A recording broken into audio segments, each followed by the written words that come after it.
Então, agora nós vamos falar para vocês exatamente sobre a construção fundamental da doutrina budista. Ok? Então, durante toda a vida do Buda, ele construiu a sua jornada e seus ensinamentos em cima do que ele dizia 4 nobres verdades.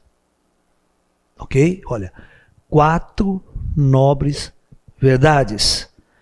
Então, vocês vão acompanhar na lousa comigo aqui. Pablo, vamos lá? Eu vou ter que usar a lousa agora para a gente poder ser mais didático possível com vocês. Preciso de um paninho para apagar a luz aqui. Você viu onde ele estava, Paulo? Pode ser isso aí mesmo, daí. Tudo bem. Vamos lá. Então, nós vamos construir a ideia dessas 4 nobres verdades ensinadas pelo grande mestre Siddhartha Gautama, né? E depois a gente vai discutir o termo Buda, tá? O termo Buda, melhor. E o significado de Buda. Então, 4 nobres verdades. Inclusive no final da vida dele, ele vai discutir isso, né? Ele vai discutir exatamente isso, que ele passou a vida inteira dele apenas ensinando essas 4 nobres verdades. Primeira dela. Primeira dela. Eles estão brigando, não estão?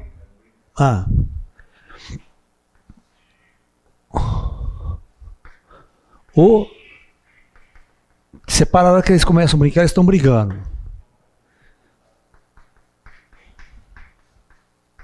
Põe ela pra dentro aqui. Então veja bem. É uns gatinhos meus que estão brigando aqui, fazendo uma arte aqui. Tá? Então, veja bem. A primeira nobre de verdade de Buda é essa. Primeira, o sofrimento existe. Então significa o seguinte: toda alma encarnada nesta dimensão planetária Terra vai passar por um processo de sofrimento. Esse sofrimento ele pode ter muitas facetas, milhares de facetas. Você vê, um indivíduo que está em depressão hoje aqui, está em profunda depressão, está sofrendo. Quem está em depressão não está feliz, né, Pablo? Não é verdade? O Pablo que está aqui, é psicoterapeuta, tá? Psicólogo. Se vocês precisarem de um terapeuta, um psicólogo, já pode encaminhar para o Pablo aqui. Começou a ficar meio desviado, nem manda para o Pablo aqui, né? Você está entendendo? E o Pablo é legal porque ele tem toda essa visão oriental também, toda essa visão espiritual que a gente tem. Então é um psicólogo diferenciado. Então, a nobre verdade, o sofrimento existe. Então significa que é o que o Buda constatou. A partir do momento que ele andou, saiu do palácio do pai dele, ele viu todas as mazelas da raça humana, do sofrimento humano, né? E você perceba, eu tô assistindo um seriado aqui, Marco Polo, tá? Quem não assistiu aí, assista que é legal, quem gosta da velha China, né? Você vai ver quem que era Gengis Khan, Kublai Khan, os negros no carniceiro, cara. Os negros eram aqueles imperadores, aqueles neguinhos mesmo, né? Como os negros achavam que era o Deus no mundo, cara. Você tá entendendo? Como para matar uma pessoa, empalar neguinho, cortar a cabeça, era normal, essa coisa do dia a dia. Olhou meio torto para ele, tá, né? E esse seriado se passa na época do Kublai Khan, que é o neto do Gengis Khan. Tá? Que tudo não prestava, você tá entendendo? Você sabe que o Gengis Khan ele é considerado o maior garanhão da história, né? Os cientistas descobriram que 90% da humanidade tem o gene do Gengis Khan. Porque ele pegou tantas mulheres, mas tanta mulher, o pessoal acha que ele deve ter 1 milhão de filhos. Que ele fez muito filho, e isso disseminou no mundo, entendeu? Na norte da Ásia, tudo lá, e o gene dele foi passando para um monte. Então eles acham que hoje todos nós temos gene do Gengis Khan na história, né? Todas as raças do planeta Terra têm parte do Gengis Khan na história aí, né? Mas era uma carnificina a vida de invasão, de guerra, de sofrimento, de escravidão, certo? Quando eu te escraviza, jogava dentro de uma masmorra, você ficava lá, né, anos, tudo naquele sofrimento, naquela... Na Idade Média nossa você vê tanto disso também, né? Aqui na Europa, tal, você tá entendendo? Então, o sofrimento é inerente a essas questões. Ou você fica doente, ou você tem dores terríveis em seu corpo, ou você sofre torturas, você sofre opressão, ou você fica angustiado. A nossa vida aqui, você não é massacrado, nem vai para masmorra, mas a depressão, a angústia e a infelicidade de estar numa sociedade e não estar contando a felicidade, né? Você tem um familiar que morre, um ente querido que falece, você passa por um sofrimento terrível, né? Um sofrimento de perda, perdi um namorado, perdi uma namorada, ela me abandonou, tomei um chifre desse tamanho na cabeça. Todo mundo passa por experiências de sofrimento. Então, eis que o Buda constatou: o sofrimento existe. É inevitável para qualquer indivíduo que está encarnado neste planeta, nessas condições kármicas, não sofrer, não passar por uma experiência do sofrimento. É como se o espírito estivesse lá no astral, lá ele não sofre, não tem sofrimento lá, ele não sabe o que é isso. E ele desce para viver uma experiência dessas situações, dessas sensibilizações, tudo que ele vai vivenciar, para viver o sofrimento. Né?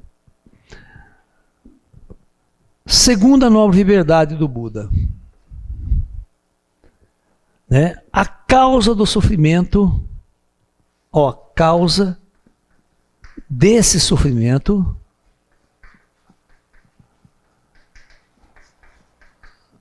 ele dizia que era uma palavra em sânscrito, né? É avidya. Isso aqui. Essa palavra avidya, em indiano ou em sânscrito, significa ignorância. Ok? Então, veja bem, as pessoas sofrem porque elas são ignorantes. Mas ignorantes em relação a quê? Você tem aqui um engenheiro, você tem um médico, você tem um filósofo. As pessoas têm uma certa sabedoria, têm uma certa inteligência, mas a que ignorância Buda está se referindo? Então, Buda está se referindo à ignorância do espírito. Você não sabe que você é uma alma encarnada, que você é alma em trânsito ou reencarnada, que você vem resgatando o karma de outras vidas, que você está num projeto planetário, que você está num projeto Terra, que você é alma além disso, que você vai embora, que é sua vida eterna, que o espírito não morre com o corpo. Então toda essa ignorância do lado espiritual, da sua natureza espiritual, é que coloca você no sofrimento, coloca você nesta condição. E o dia que os indianos chamam a reencarnação, né, a reencarnação para o indiano significa estar preso à roda de samsara. Então, samsara é samsara, é com E. Aí quando vai escrever no português, a pessoa usa N, né? Porque não tem M antes de S, né? Então tanto faz, mas é samsara o termo. Que significa, samsara significa a roda da ilusão. A roda que tudo se repete. Então veja bem, se você é um rei numa encarnação, né? Aquele rei todo-poderoso, manda matar todo mundo, tortura, tal, eu todo-poderoso, se deixa o Deus na Terra, né? Na próxima você morre, como todos os indivíduos morrem, não importa se é rei poderoso, se acha que é Deus, se acha o que é, ele morre. A próxima encarnação dele, ele vai encarnar aqui embaixo. A roda gira. Aí ele vai viver todas as mazelas e todas as opressões de um outro rei, como ele fez com alguém que estava aqui embaixo quando encarnado. Isso significa um resgate kármico. E essa roda vem girando, ora ele pode estar aqui, ora ele pode estar aqui, ora ele pode estar lá em cima de novo. E essa roda, ela tem um giro eterno, ela tem um giro constante. Então, essa reencarnação, essa roda de samsara, que leva ao sofrimento. Então, o Buda diz que você sofre porque você tem uma certa ignorância de que você é um espírito que está reencarnando sucessivamente. E essas reencarnações sucessivas está intimamente ligada a suas ações. Que em sânscrito, olha, presta atenção, significa karma. Vocês têm que entender que a palavra karma e o conceito kármica é indiano. É indiano, é hindu, não tem nada a ver com o espiritismo kardecista. É isso que as pessoas confundem. O espiritismo kardecista, além de ele pegar essa palavra, interpretar mal, interpretar errado, não é de natureza kardecista. O karma é um conceito exatamente ligado à Índia, aos princípios indianos, à roda de samsara. E a karma, a palavra karma, sabe o que significa a palavra karma? Karma significa ação. Você está pagando karma, você está resgatando suas ações passadas. A palavra karma é sua significação. Então você agiu de uma determinada maneira lá atrás, você vem resgatar. E hoje, essa ideia kármica na Índia é até agora. Se você agora você planta uma coisa, amanhã você colhe aqui nessa vida mesmo, precisa nem ser em outra. Então isso é muito importante ter essa consciência, tá? Importante. Então, essa é a segunda nobre verdade. Agora vamos para a terceira. A terceira nobre verdade é o que Buda dizia, que esse sofrimento pode ter um fim aqui em vida, simplesmente se você eliminar a ignorância. Então a terceira nobre verdade é o sofrimento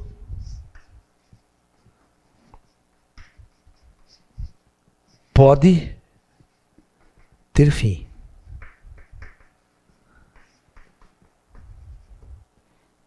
Ok? Então, ele não diz que é uma coisa que não tem saída. Tá? Então, tem saída. Tem um jeito de fazer a coisa. E nós só temos que saber como que a gente vai fazer essa coisa. Ok? Então, é exatamente agora que vem a receita de bolo do Buda para nos ensinar e nos ajudar como eliminar a ignorância e, portanto, eliminar o sofrimento. Perfeito? Que é a quarta nobre verdade do Buda.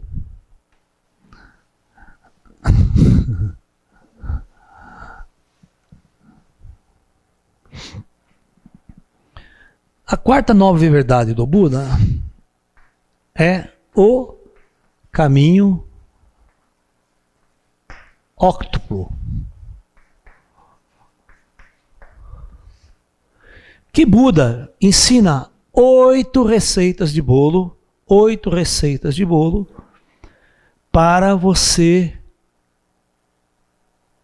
entrar na jornada espiritual e chegar à iluminação e à transcendência. Mas agora você vai falar, por que você escreveu no título da sua palestra 7 chaves para a iluminação e não 8? Vocês vão ver que tem uma aí que é meio redundante, é muito redundante para os nossos dias. E eu vou colocar 7 só. Eu vou até mostrar qual que é a oitava do Buda, vocês vão ficar coçando a cabeça. Tá? Então vamos lá. Que é redundante, ela bate, ela é meio parecida com uma é parecida com a outra, então até os budistas ficam meio confusos. Porque na época, talvez, eles achavam que tinha uma diferença muito grande. Bom, mas vamos lá. Então vamos lá. Qual que é o caminho óctuplo? São 8 sendas. 8 sendas. Qual que é a primeira senda? A palavra deles é sempre o reto caminho, né? O reto caminho. Este reto caminho é aquele reto caminho que te leva à iluminação. Mas esse caminho para ele ser reto, para ele ser direto e objetivo, você tem que seguir os conselhos que Buda vai dar. Então, o primeiro conselho que ele vai dar é reto propósito. Propósito. Muito bem. Vamos discutir isso aqui. Vou sentar aqui. Vamos lá. Vou botar minha aguinha aqui. Que é esse aqui. Cada um nós vamos discutir com calma. Cada um. Então, reto propósito. Primeiro ensinamento do Buda. Primeira receitinha de bolo que ele dá para a nossa transcendência espiritual. Eu pergunto para vocês. Qual é o propósito que vocês têm na vida de vocês? É aquela mesma história, quando teu pai, que você era criança, pergunta, filho, o que você vai ser quando crescer? Né? Entende?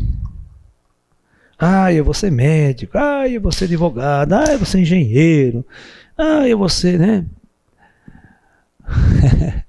Então, é o propósito. Qual é o propósito da sua vida? Eu estou fazendo essa pergunta para vocês aí que estão me ouvindo. É como se você estivesse sentado na frente do Buda, você fosse chorar suas pitangas, chorar as mágoas pro Buda. Ai, Buda, minha vida é uma merda. Eu estou em depressão profunda, estou angustiado, não sei o que fazer. Né? Minha família está uma merda, meu trabalho está uma merda, tudo está uma bosta, só falta comer bosta que nem você, aquela coisa toda. Né? E aí o que o Buda vai falar para você? Então o Buda vai fazer uma pergunta para você. Qual o seu propósito da sua vida? E aí? O que você responderia pro Buda? Desde que você nasceu, você criou um propósito na vida e você trabalhou em cima desse propósito. Né? Tem gente que a proposta é ser engenheiro, fazer faculdade. Então, desde cedo, 3 horas por dia vai na escola, faz colégio, né? Faz cursinho, estuda que nem um maluco para entrar numa faculdade. Aí faz a faculdade, e termina a faculdade. Não se esqueça que o cara estudava, acordava às 6 horas da manhã, ia para a escola, ficava até às 7 horas da noite na escola e depois voltava para cá. Eu era assim, eu lembro que eu entrava às 8 horas na Unicamp e saía às 6 horas da tarde. Mas nesse translado, né, até eu chegar na Unicamp, depois até chegar na minha casa de volta, era 2 horas para ir, mas 2 horas para voltar, né?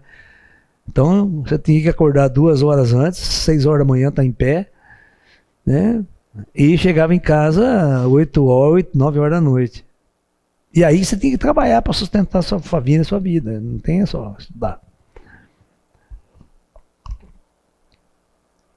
Então é o reto propósito. Tá? É a história do Martim da Vila lá. Pequeno burguês, felicidade, passei no vestibular, mas a faculdade é particular. Né? Então, tem que pagar mensalidade. Ou seja, você tem um propósito na vida, você trabalhou para esse propósito, certo? Você ficou a vida inteira trabalhando para esse propósito, aí você se formou. Aí, agora sim, puta que pariu, agora eu vou ganhar dinheiro, ser feliz na vida, vou trabalhar. Vou procurar um emprego de engenheiro, vou procurar um emprego não sei do que. Agora eu estou formado, sou um rapaz formado. Pablo, todo mundo que te procura no consultório são gente formada, não são? Responde no microfone aí. A grande maioria. Então, a grande maioria é gente formada em universidade. O que significa o quê? Que todo esse propósito que você construiu na sua vida, que você teve esse propósito e agiu para que esse propósito acontecesse, foi em função de seguir uma jornada material. Você construiu um caminho material. Então o Buda, ele pergunta assim para você: qual é o propósito real da sua vida? Vocês têm que entender que quando o Siddhartha Gautama largou o palácio da vida do pai dele e foi para o campo de asceta e fez todo aquele sacrifício, qual era o propósito dele? O propósito dele era a iluminação e a transcendência. A proposta dele era eliminar o sofrimento. É entender que toda essa estrutura da humanidade precisava ser resolvida. Nós precisamos resolver. Eu preciso resolver, eu preciso ter essas respostas. Se esse for o seu propósito, na vida, essa coisa tem que ser o principal na sua vida. Esse é o grande erro da comunidade. Por isso que Jesus dizia, Jesus tinha uma frase assim, ó: buscai em primeiro lugar na sua vida o reino de Deus. E o resto tudo vos será acrescentado. E Jesus dizia, o que eu tenho para te oferecer é a maior de todas as riquezas, é a fonte de toda e a maior felicidade que você pode ter na sua vida. É isso que Jesus oferecia, o reino dos céus. Mas, entre aspas, o que é o reino dos céus que Jesus oferecia? É exatamente a mesma coisa que Buda oferecia, que é a iluminação. Então, gente, se você não tiver o verdadeiro propósito, que é o propósito de espiritual, não vai adiantar nada. Né? Então você tem que ter uma proposta na sua vida. Qual que é a proposta da sua vida? Né? Proposta, você tem que ter uma proposta de transformação, de mudança, tá? Você tem que ter um projeto. A proposta é o projeto que você vai construir a sua vida. Eu estou projetando aqui, estou fazendo um projeto, por isso que chama projeto. Projeto vem de proposta. Eu me proponho a fazer tal coisa. E para fazer tal coisa, eu vou construir um projeto, vou projetar esse meu propósito. Ora, projetar o propósito parece até pleonasmo, não é? Porque as palavras são idênticas, elas são as mesmas, elas têm o mesmo significado. Né? Tudo bem. Essa é a primeira nobre verdade de música. Quero saber o seu propósito. Se o seu propósito é ser jogador de futebol, não é o Buda que você vai ter que procurar. Você está me entendendo? Se o teu propósito for ganhar medalha de ouro nos Jogos Olímpicos, você não me procure, não procure o Lalá. Eu não tenho nada para te ajudar. Ok? Mas se o teu propósito for um desenvolvimento espiritual, um treinamento, aí sim, aí eu tenho algo para te fazer, para te ajudar. É isso que o Buda ia dizer para você. Ó, se o seu propósito é ficar milionário, montar uma dupla sertaneja, ficar rico, fazer sucesso, isso não é comigo, né? Isso é lá com um produtor musical, isso é lá com outros caras lá, mas não é comigo. Entendeu? Então eu quero saber, eu preciso saber qual que é o propósito de vocês nessa vida. Quantas encarnações vocês vão ficar na roda de Sansara, dando essas voltas aí, até perceber que precisa sair da roda de Sansara. E para sair da roda de Sansara, só o Buda tinha receita. Essa é a receita. Então vamos lá. Eu quero saber qual que é a proposta na vida de vocês. A Luciene, ela respondeu que seria ser útil, professor. Bom, ser útil. Tudo bem, a freira é útil. As freiras são muito úteis, elas trabalham pra caramba, servem nos hospitais, fazem a vida em função da caridade, sabe? E aí, mas eu estou perguntando da sua iluminação, da sua transcendência. Se o seu propósito é servir, arruma um emprego para você na prefeitura, né? Ser útil, tudo bem, certo, é um propósito, mas não é um propósito espiritual. Tá? Você vê, os budistas, todos os budistas se isolavam nas montanhas, nos monastérios. Eles não iam praticar caridade lá embaixo na cidade. Eles não estavam preocupados com isso. Como que você vê isso? Agora eu colocando essa ideia para você. O Steven foi um pouco mais a fundo, professor. Ele falou que o propósito da vida é descobrir o propósito da vida. Então, aí, essa já é uma coisa. Eu preciso descobrir o porquê da minha vida aqui na Terra, o porquê da minha existência aqui na Terra. Isso já é uma proposta mais esotérica, mais transcendental, que tem a ver com iluminação. Presta bem atenção. Iluminação é exatamente a descoberta da verdade. Que verdade? Quem eu sou? O que eu estou fazendo aqui? De onde eu vim? Qual o meu verdadeiro propósito de estar encarnado aqui? Porque tem se agora nós estamos tendo um propósito, certo? Uma proposta, que é o Buda está pregando, antes de você encarnar pela primeira vez na Terra, o Espírito estava lá em cima, ele teve um propósito. E agiu, e desceu.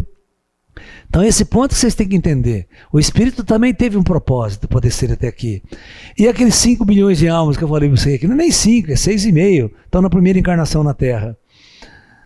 Qual que é o propósito desses caras virem aqui nesse último tempo aqui? Eles fizeram uma proposta lá em cima e desceram com tudo. Estão aqui nas trevas. Nem sabe quem são. Né? Vai pergunta, vamos perguntando. Eu sou um cara que às vezes eu não dou resposta, eu crio dúvidas. Rafael, ele falou que o propósito seria desenvolver a sua espiritualidade, se afastar de São Paulo, que dessa energia que só atrapalha, né? E morar no campo, montanhas, perto da natureza e dos animais. Bom, isso é uma boa proposta, já é um bom começo. Né? O José falou que o propósito dele seria o aperfeiçoamento espiritual para abandonar a roda. Isso é uma boa proposta. Estou vendo boas propostas aí. Né? Tem mais propostas legais aí? Ana Carolina, o que você está falando aí, Ana? A Ana ela falou assim, ó, me formei agora, rolou uma crise do que eu vim fazer, né? Pra que eu vim fazer? Crise existencial. Ana, do que você se formou, Ana? Fala para mim, querida. Ela colocou assim, para trabalhar como uma camela e morrer não é, né? É. Então a única coisa que eu sei é até agora, foi o que ela colocou aqui. Ana Carolina, fala para mim, você fez faculdade de quê, querida? Não, tudo bem. Depois você fala pra gente, Carolina. Você falou que você está em crise existencial, né? Que agora você está tentando buscar as respostas. Hã? Moda? Ah, legal. Vai fazer uma roupinha. Ana, já projeta uma roupinha de monge por lá aí, ó. Tá? Para eu ficar na moda de monge. Né? E você está em crise existencial agora, né, Ana? Legal, Ana. As crises existenciais são legais, Ana. Por quê? Porque elas movimentam a gente. Elas tiram a gente da mesmice da nossa vida e criam o questionamento. E esse questionamento é o que vai fazer com que a gente vá buscar novos horizontes, novas respostas, mais respostas. Tá? Legal. É esse mesmo. Vamos conversar aqui que a gente vai dar uma luz para você aí. O negócio é não se desesperar, viu? Fica tranquila. Não entra em desespero nem em depressão, que isso aí não leva ninguém a nada. Não resolve a coisa. Devagarzinho a gente resolve os problemas. O Nandes falou que o propósito seria esvaziar o lixo material adquirido até o momento e direcionar a energia para um sentido espiritual. É um bom propósito, viu, Zé Fernandes? É um bom propósito, tá? Né? Gostei desses propósitos. Agora, vamos então para a segunda versão. Se vocês já têm boas propostas, se todos vocês estão com boas propostas, agora vamos para a segunda nobre verdade do Buda, né? Vamos ver. Vou anotar aqui para vocês. Vem comigo aqui, na lousa. Então, a segunda nobre verdade do Buda é reta ação. Eu preciso de fazer uma coisa, ó. Todas as sendas budistas, eles colocam na frente reta, tá? Então aqui reto propósito. E aqui reta ação. Então a segunda é reta ação. Bom, a coisa é a seguinte. Primeiro eu fiz o projeto, né? Eu fiz o projeto. Ok? Agora eu vou fazer a seguinte pergunta. O que você está fazendo de real? Qual que você está agindo para botar essa proposta em andamento? É isso que eu vou perguntar para vocês, tá? Tudo bem. Eu quero saber se você vai agir corretamente, porque ter uma proposta é uma coisa, agora agir corretamente é outra. Porque a proposta é plano, é um plano que você faz da vida. Agora, o que você está fazendo para colocar esse propósito, ou seja, ação real, para colocar esse propósito em movimento? Me falem. Vocês colocaram seu propósito, eu quero ser espiritual, eu quero ser... Agora, o que você está fazendo de concreto para realizar esse seu propósito, que é a jornada espiritual? É isso que o Buda quer saber. Onde você está colocando a sua vida? Você tem uma energia diária. Todos nós temos uma energia diária que o espírito gasta. A gente acorda, faz isso, e chega no fim da noite, puta, morto de cansado, dorme. Então a pergunta é, quanta energia, eu já vou para o lado da ciência física, quanta energia você está gastando durante o seu dia para este propósito que vocês acabaram de falar para mim? Em porcentagem, vamos ver. Vamos ver quanto de porcentagem você gasta de energia para o lado material, para a vida cotidiana aí, e quanto você está gastando de energia para este propósito que vocês me colocaram agora. Escreve aí, viu, pessoal? Escreve aí, não é só ficar pensando, não. Se o chato fosse de conversar, se vocês pudessem falar também, seria até mais legal, mas seria uma falação, não? Quando a gente tem pouca gente é fácil, mas quando tem 200 pessoas é impossível. Escreve aí que eu estou fazendo pergunta mesmo, hein? Eu quero conversar com vocês. Porque é nesse diálogo que a gente vai entender qual é o verdadeiro conselho do Buda, para não ficar uma aula teórica, aquela coisa bem fora do mundo de vocês.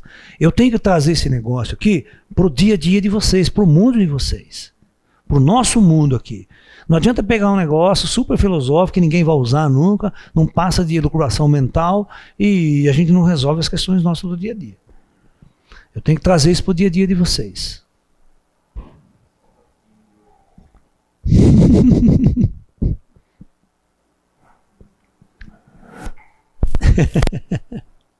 Eu tô aqui para provocar. O meu negócio é provocar. O Nandes, ele falou que é 35% material e o resto no espiritual. Então tá bom, se 35% só tá legal. Já é uma boa porcentagem. Se fosse 50-50 já tava legal. Você tá entendendo? Entendeu? Então é isso aí. O que o Buda quer dizer é o seguinte: quanto de energia. Porque tem umas coisas assim comigo que é muito engraçado, né? Hoje mesmo tinha uma moça, uma amiga nossa, que me mandou uma mensagem para mim e falou: professor, poderia assistir sua aula? E ele é daqui de Limeira mesmo. Eu falei: não, Clique, vem. Mas uma menina que nunca aparece, tá? Nunca veio, raramente. Assistiu uma palestra minha, às vezes nem pela internet. Ok? Falei: não, claro, você pode vir, estamos aqui no estúdio, vem aqui com a gente. Na última hora arruma uma coisa: não vou poder ir, tal, não deu, tem um problema aqui, um problema ali, papapá. Você está entendendo? Isso significa o quê? Que ela teve a proposta, mas na hora de agir... Sabe aquele cara, quando eu tinha academia de Kung Fu e Tai Chi, então tava uma aula direta disso aí, né? As pessoas se encontravam na rua e falavam: puta, professor, nossa, cara, tem maior vontade de fazer Kung Fu, de fazer Tai Chi. Nossa, semana que vem, para onde que eu vou lá? Eu vou lá me inscrever, semana que vem eu vou fazer a aula com o senhor lá. Vinha. Ou seja, só papo da boca para fora, certo? Ou seja, existe um propósito às vezes, mas executar o propósito, ó, passa anos e anos e anos da vida de vocês e vocês não executam o propósito. Vocês não põem a proposta em movimento, em ação. Né? Quando eu já vi tanto isso, cara. Outra, você marca uma palestra, você marca um seminário, de graça. As pessoas arrumam 1000 desculpas para não ir, para não vir. Eu tenho aniversário da minha amiga. Vai ter casamento esse fim de semana. Minha sobrinha vai casar, minha tia e tal. Eu não vou poder ir, viu, professor? Não, e agora esse final de semana é Dia das Mães também. Dia das Mães, não posso fazer nada Dia das Mães, tem que ir lá com a minha mãe. Vai cair um meteoro amanhã no Dia das Mães, né, cara? Não vou fazer nada não, porque é Dia das Mães, não quero nem saber do meteoro. Tá bom, vai fundo. Vai cair um asteroide na Terra amanhã. Não, Dia das Mães, então não me preocupo com isso. Certo? Então, quando existe uma proposta, você vê quantas pessoas estão conectadas conosco hoje. Nós temos muito poucas, nós tivemos um erro também na nossa divulgação, tivemos uma falha essa semana, tá? Por isso a gente não chegou a informação a tantas pessoas. Mas a semana que vem, eu tenho certeza que o tema da semana que vem, que a gente vai falar sobre a nova ordem mundial e o apocalipse, né? A gente vai divulgar com bastante antecedência, bastante força, para ter muito mais pessoas, que sábado que vem, nesse mesmo horário, a gente vai ter outro seminário online ao vivo, que o tema é a nova ordem mundial e o apocalipse. Então, vamos para a terceira verdade? Então, vamos lá. Então, reto propósito e reta ação. Se você não agir também, pode esquecer, né? Muito bem. Terceiro. Reta palavra.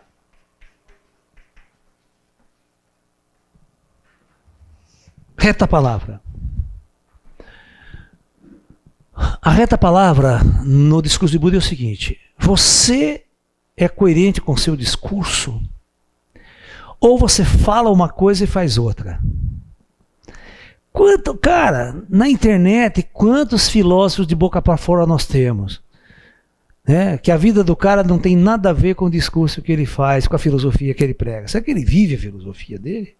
Ele é o exemplo para a sua própria filosofia que ele está ensinando, que ele está pregando? Né? Então a palavra no budismo ela é muito forte.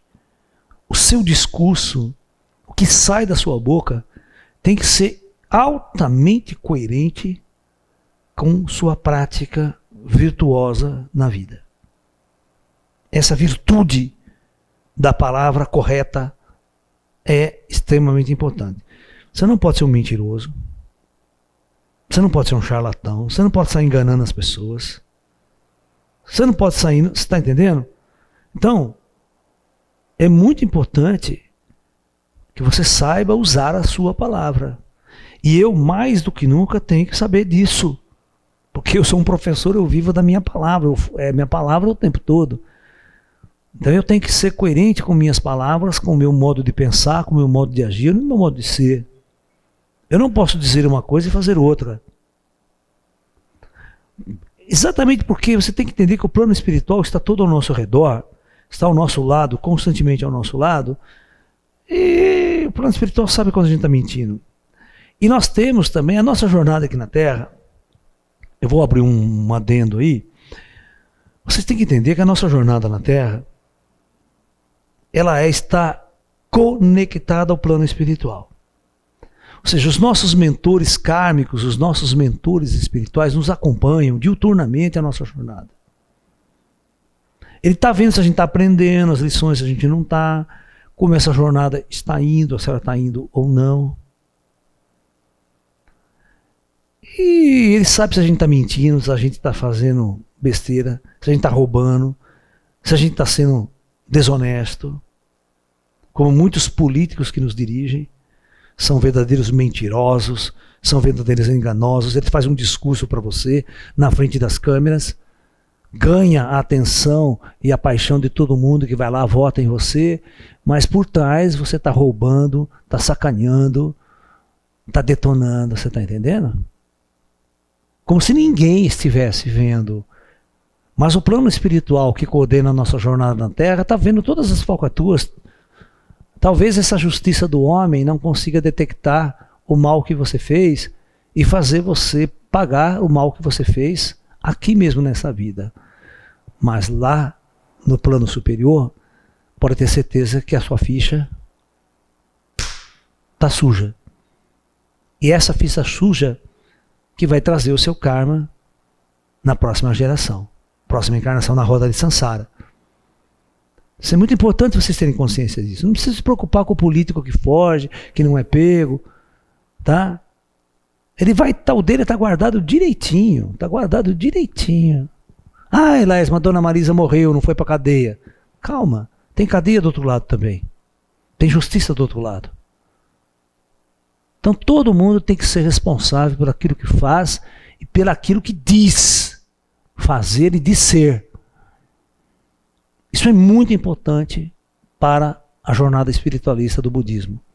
Porque se você tiver um discurso falso, for um mentiroso, mesmo estando na linha espiritual, no caminho esotérico, como muitos sacerdotes, como muitos pastores aí, bandidos, que existem muitos pastores usufruindo de bilhões e milhões da pobreza do homem pobre, do homem simples, comprando fazendas, casas milionárias, com a promessa falsa de um discurso falso. Então, por isso a palavra ela é muito poderosa para discernir o que realmente é verdade. Então vocês têm que tomar muito cuidado no que você fala, no que você diz, para saber se você é coerente, que o plano astral, o plano superior está te olhando, está observando, está anotando lá, certo? Depois fica difícil a iluminação, fica difícil a transcendência, porque você constrói as barreiras que impedem você mesmo de chegar à luz, tá? Se sua jornada for assim.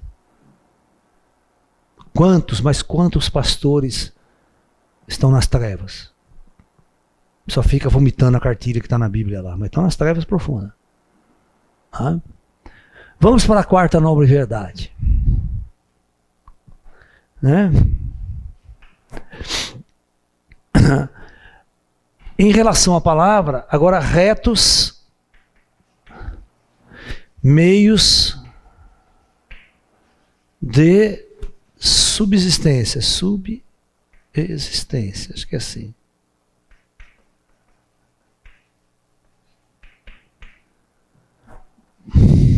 Então, vamos voltar.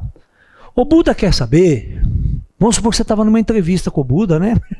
E o Buda começou a fazer esse monte de pergunta para você. E agora ele vai fazer essa pergunta assim: o que você faz para sobreviver?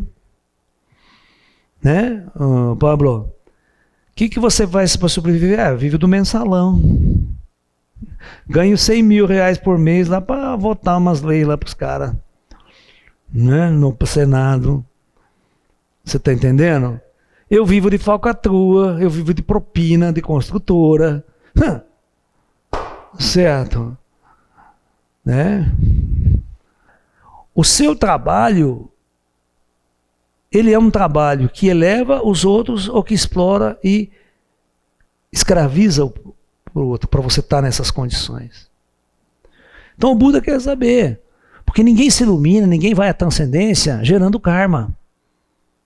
Escravizando as pessoas. Você está entendendo? Você imagina, eu assistindo esses filmes, cara, eu começo a me colocar na época, viu? Porque eu começo a me lembrar da época que eu vivia lá. Eu tenho umas visões do passado minha muito claras.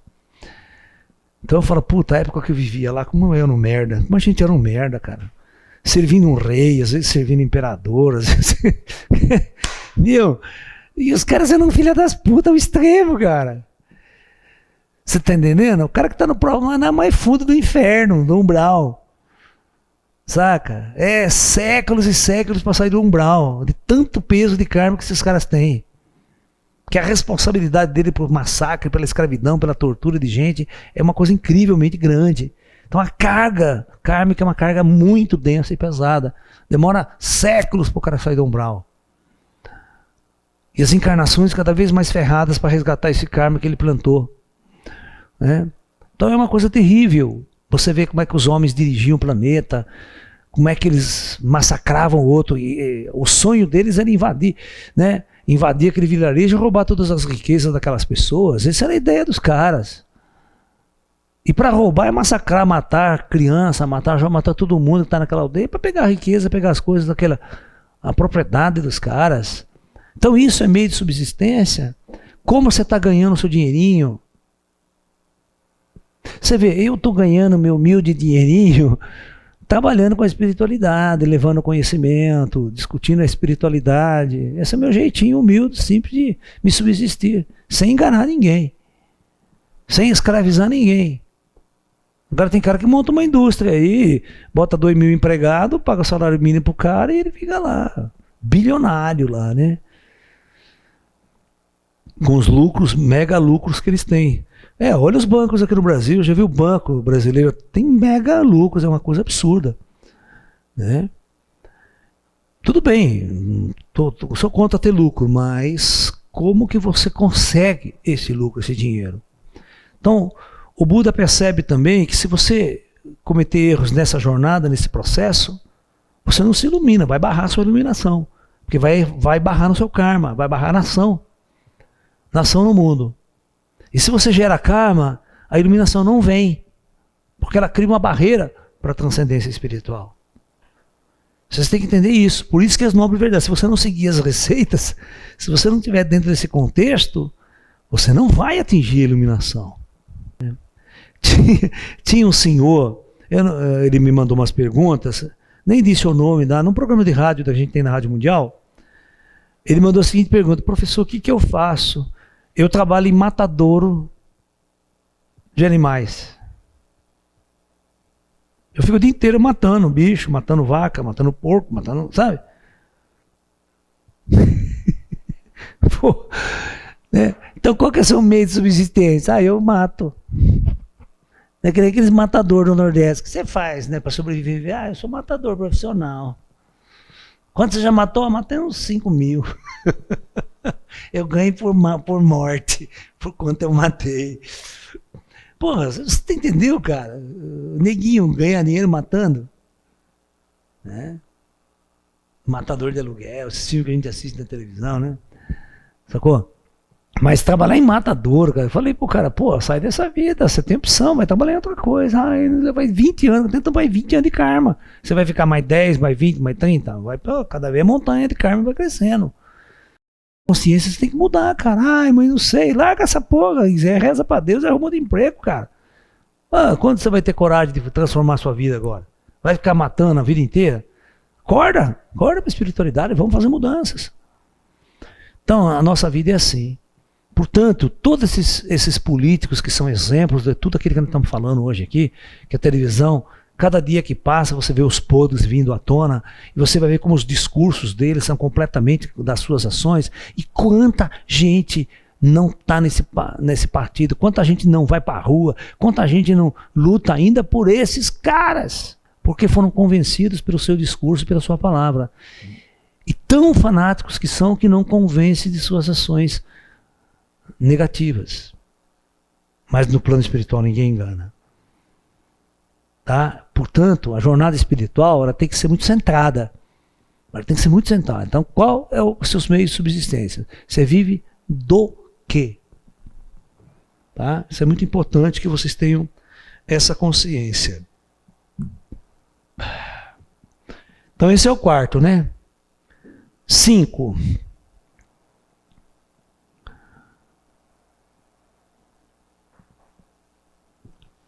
Reta atenção.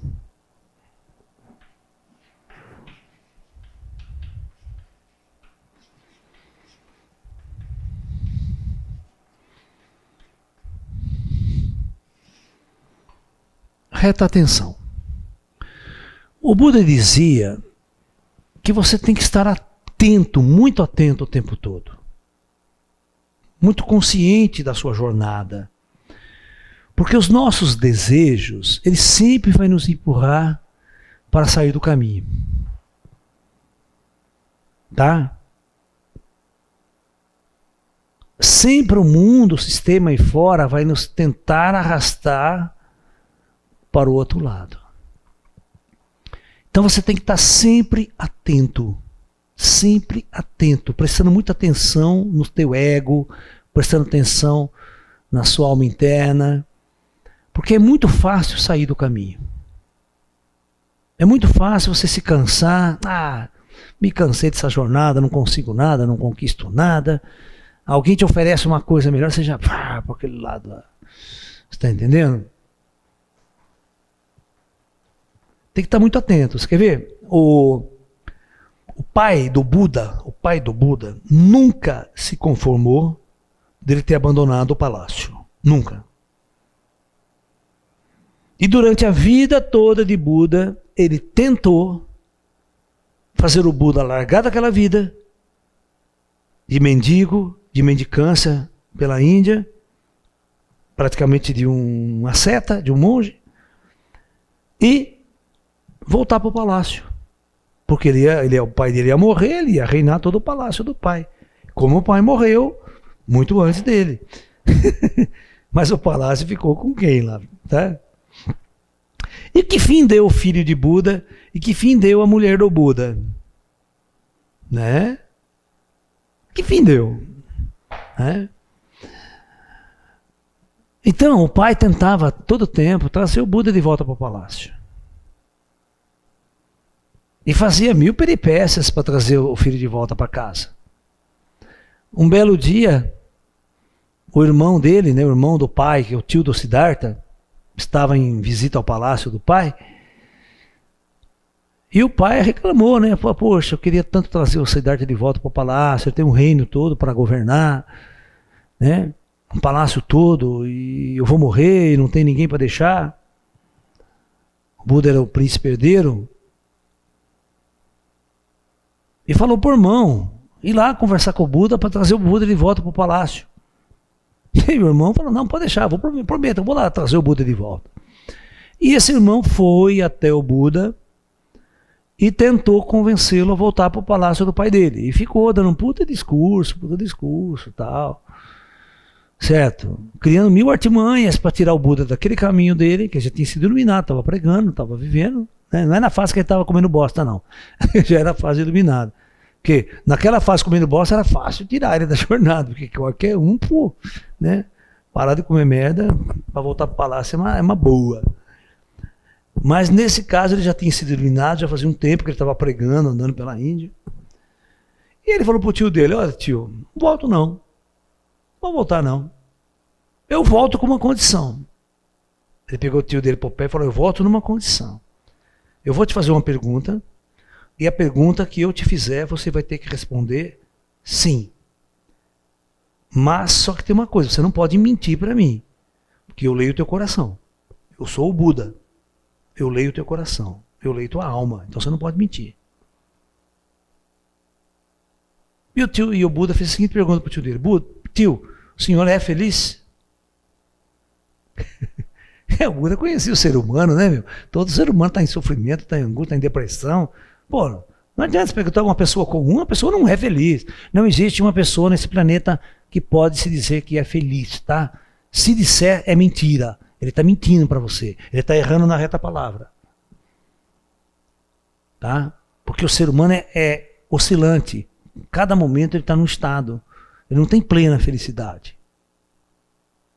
Ele está sujeito a todas as intempéries que a vida oferece para passar por estados diferentes de sofrimento e de angústia. A plenitude da felicidade ela não existe na superfície da Terra. É muito difícil. Então ele perguntou para o tio: o senhor não é feliz? E é claro que o tio não podia responder isso para ele, né? Então o tio foi ficando angustiado e triste. E a partir daquele dia, esse tio dele se tornou um dos maiores seguidores de Buda, Siddhartha Gautama. Vocês estão me entendendo? A partir daquele momento, ele se tornou um dos maiores seguidores de Buda, Siddhartha Gautama. Perdão. Buscar. Ai. Então, esse ponto é importante. Tem que estar atento. Que muita gente, muitas coisas vão querer tirar você do caminho. Muitas situações vão tentar tirar você do caminho. Ok? Às vezes uma mulher bonita, gostosa pra caramba, tira você do caminho. Sabe? Então, uma reta atenção, reta situação. E também ao contrário, né? Para vocês mulheres, para dizer que eu sou machista, vai aparecer um homem gostoso, bonito. Geralmente, um homem gostoso e bonito não presta. Vocês já perceberam, mulheres? Né? Que todo homem bonito e gostoso não presta. Só leva você pro buraco. Só cafajeste. Né? E parece que as mulheres adoram cafajeste. Eu nunca vi igual, cara. Parece um cafajeste, ela adora. Né? Brincadeira, gente, tudo brincadeira. Pelo amor de Deus, não vai falar que eu sou contra as mulheres. Eu amo as mulheres. É as mulheres que não me amam. É de verdade, brincadeira. Então é assim. Vamos para a sexta nobre verdade. Pá, vamos lá. Uma das mais difíceis para o ocidental. Reta paciência.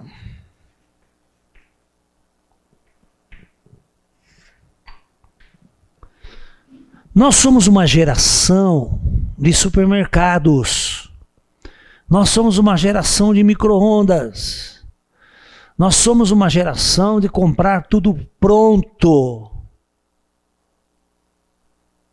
Nós somos uma geração que você vai, compra um guarda-roupa, pá, amanhã o guarda-roupa está lá. Antigamente não, você tinha que chegar no marceneiro, encomendar o guarda-roupa, um mês para o cara fazer o guarda-roupa, para depois levar o guarda-roupa na sua... E tem que entrar na fila. É que nem pedreiro, você já pegou um pedreiro para fazer uma casa, você? O cara demora 2 anos para fazer a casa, você está lascado. Então, hoje não, nós somos uma geração, né, de supermercado, você vai lá e compra pronto. Ah, prateleira, pega pronto, micro-ondas, põe no micro-ondas, já está pronto em casa, comeu. Você não tem nem, você não faz mais, você não colhe a planta, você não planta, você não semeia. Antigamente não, o cara estava lá na roça, ele tinha que plantar o tomate, esperar o tomate crescer, para depois colher o tomate, 6 meses depois colher o tomate, fazer qualquer coisa que ele quisesse, tem que ter uma paciência, porque tem que esperar brotar, germinar, dar. Hoje não, você vai no supermercado, qualquer hora, qualquer dia, você tem dinheirinho lá, você compra pronto, tudo pronto, leva para casa. Você compra até um molho pronto, você não precisa nem fazer mais o molho, você compra um molho pronto, né? Pega no micro-ondas, põe lá, já está pronto. Entendeu? Pacote de bolo, precisa fazer bolo, pega agora, põe água, põe no forno, já cresceu o bolo. Ou seja, nós somos uma sociedade de comprar tudo pronto. Então as pessoas entram no caminho espiritual, né? Então ontem, já quer se iluminar amanhã. 3 dias de prática de yoga já quer estar iluminado. 3 dias de prática de tai chi. Né? É engraçado, eu tinha na academia de Kung Fu, né? Academia de Kung Fu. Cara, a primeira coisa que o cara chegava a assistir uma aula, assim, professor, quanto tempo demora para ficar bom aí? Quanto tempo demora para ficar bom? O cara queria saber quanto tempo demora para ficar bom. Eu falava assim para ele, quer ficar bom mesmo? É bom mesmo, é? Uns 20 anos. Ô, louco, professor. Ô. Então não veio, não. Vou ficar 20 anos aí treinando para ficar bom? Você entendeu o que eu quero dizer? O que você está buscando? Qual que é o teu propósito? Você acha que mês que vem já vai conquistar? E quem faz projeção astral comigo, então? O pessoal da projeção astral aí que me assiste, que faz o curso comigo. Primeira aula já quero sair do corpo, hein, professor?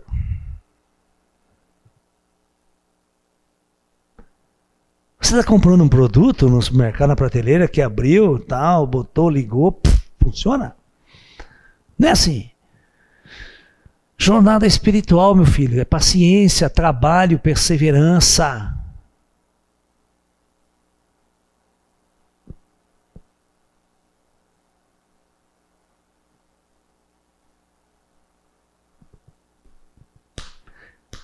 Perseverança. Vai. Mas professor, faz 10 anos que eu estou fazendo meditação, nada. Nunca vi o espírito. Eu tenho muitas pessoas do meu grupo, que não são médiums, não são sensitivos, eles se frustram muito cedo. Porque fazem o trabalho, participam, professor, não sinto nada. Não sinto nada. Você fala com os espíritos, você incorpora os espíritos, tal. Eu estou aqui há 10 anos, não sinto nada. Isso vai frustrando a pessoa. E a paciência dela vai acabando e ela, o que acontece? Sai fora do caminho.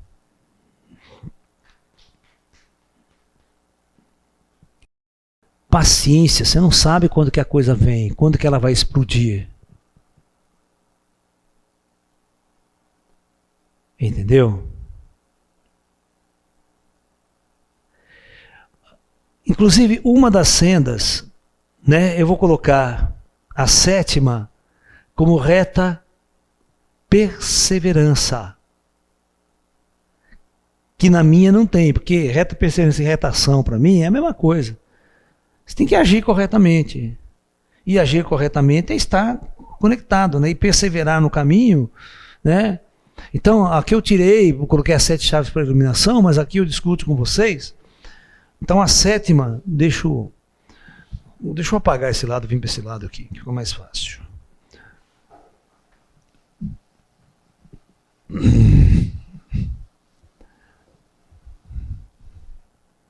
Que é reta, a 7ª, reta perseverança.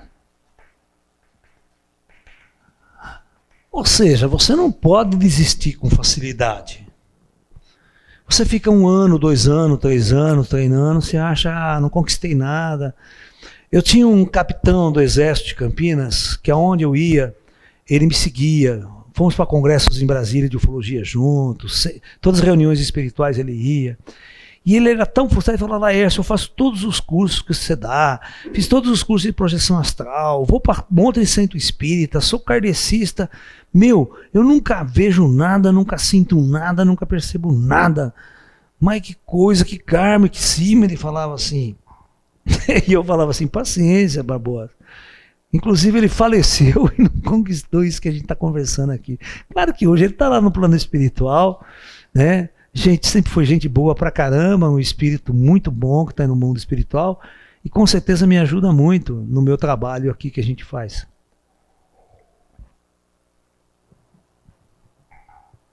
Mas você não acha que você vai fazer um curso de fim de semana, você já vai conquistar a luz, né? Já vai se iluminar, né? Entendeu? Então não adianta, você tem que perseverar no caminho.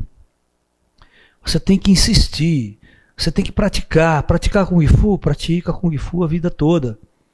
Eu pratico Kung Fu a vida toda. Hoje eu sei, na questão do Kung Fu, do Tai Chi Chuan, o que ele é importante para mim e quanto eu trabalho ele na dosagem certa para mim hoje.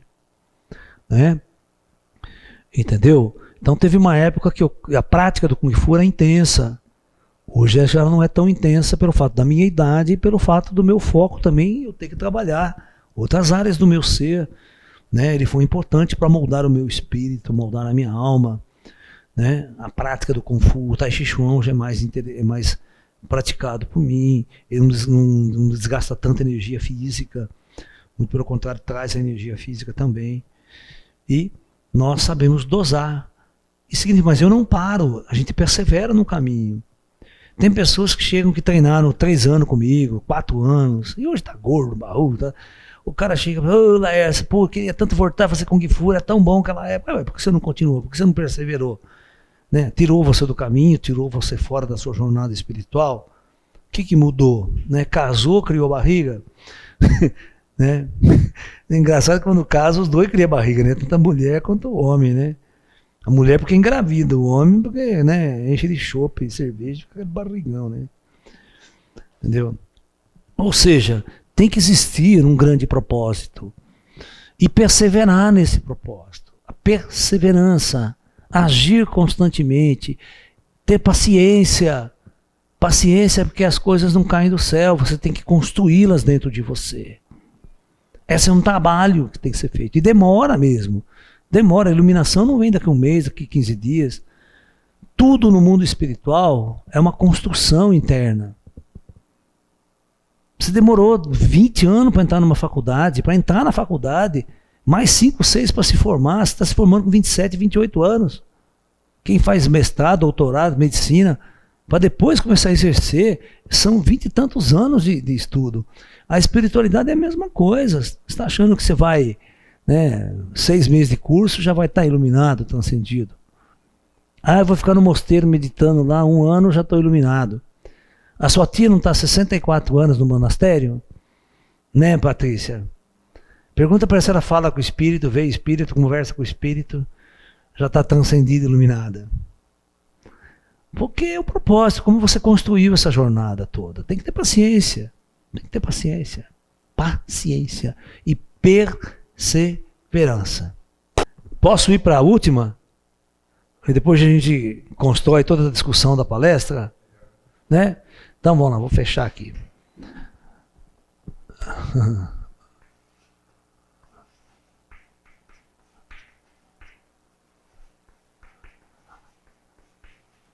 E vamos fechar com a última.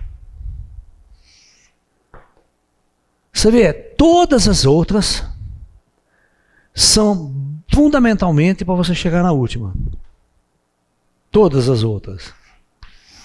Porque a única coisa que vai te levar para dentro de você é essa aqui. É essa aqui que vai colocar você para dentro de você mesmo. Vocês estão entendendo? A reta meditação. E eu estou falando para vocês que todas as escolas budistas, todas as escolas orientais, o yoga, quer seja não budista, todas elas têm em comum a ferramenta da meditação. Por isso que nós vamos dar esse curso de meditação aí, que eu acho extremamente importante, que todos vocês no caminho espiritual conheçam e pratiquem diariamente meditação. É uma das ferramentas mais importantes na jornada espiritual do discípulo. Tá? Então, a meditação, ela é extremamente importante nessa jornada. Porque é a ferramenta que vai colocar você em contato com você mesmo e vai efetuar essa jornada interior.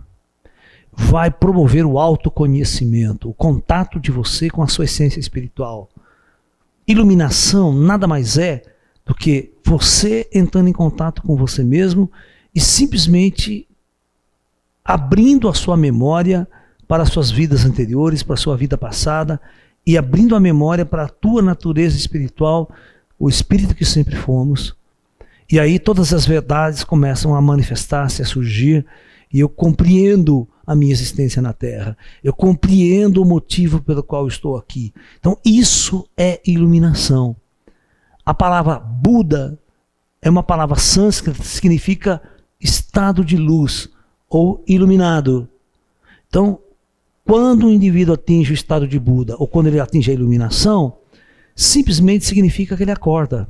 Ele desperta de algo que sempre esteve dentro dele, das memórias espirituais, da memória de vidas passadas, das memórias das entrevidas, o que ele fazia nas cidades astrais antes de reencarnar.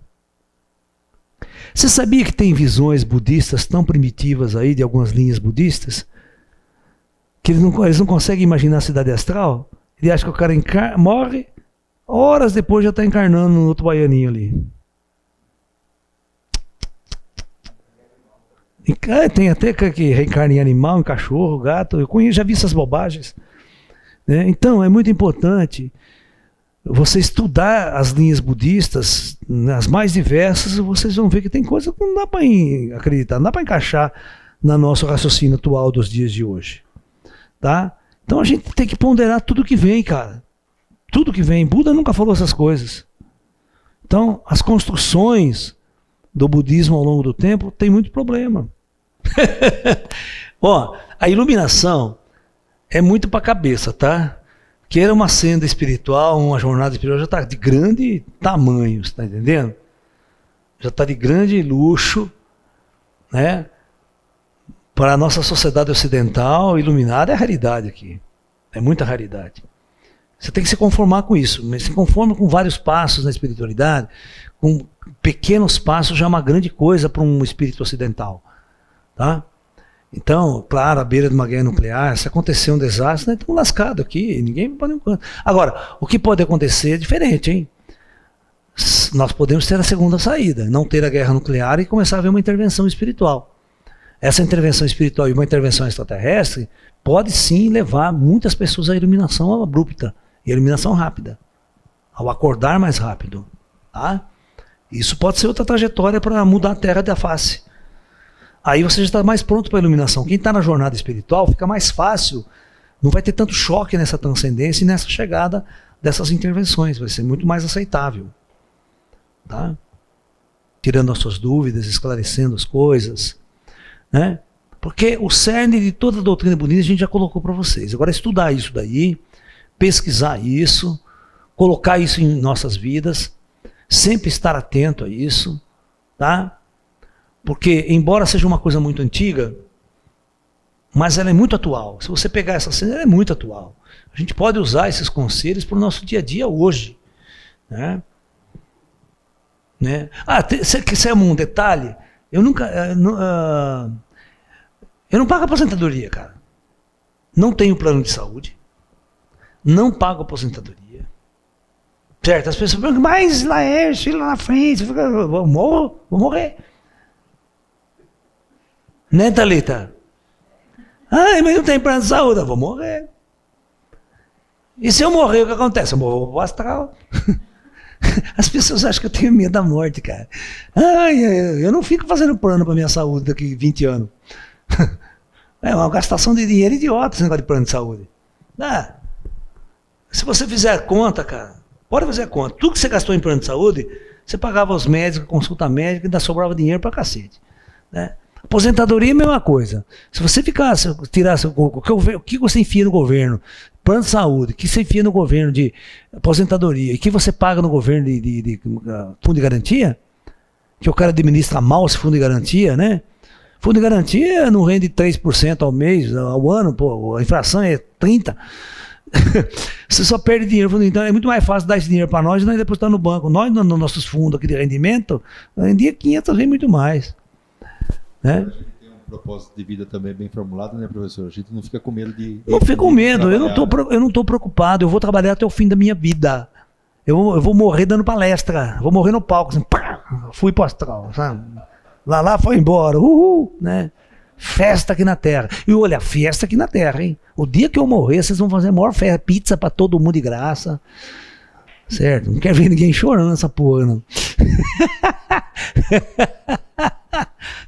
Né, Thalita? Taca fogo no lá depois. Pessoal, vambora, né? Nosso bate-papo foi muito proveitoso, eu fiquei muito feliz de estar aqui com vocês, né? Muito alegre de ter conversado. Você vê que eu sou bem humorado mesmo, né? Eu falo bobagem, falo besteira, né? Porque essa é a nossa vida aqui, né? A nossa vida é uma treva profunda. Se a gente não dá risada com isso, a gente chora. A gente só fica chorando em depressão. Se a gente for falar a verdade, você sai em depressão da minha palestra. Eu não detesto que as pessoas saiam da minha palestra em depressão. Eu quero que as pessoas saiam da minha palestra alegre, feliz, dando risada, né? Tem condição de mudar, vamos mudar, entendeu? Então, é isso aí, gente. Paz a todos, muita luz, muito amor, namastê, muita luz, e até o próximo encontro.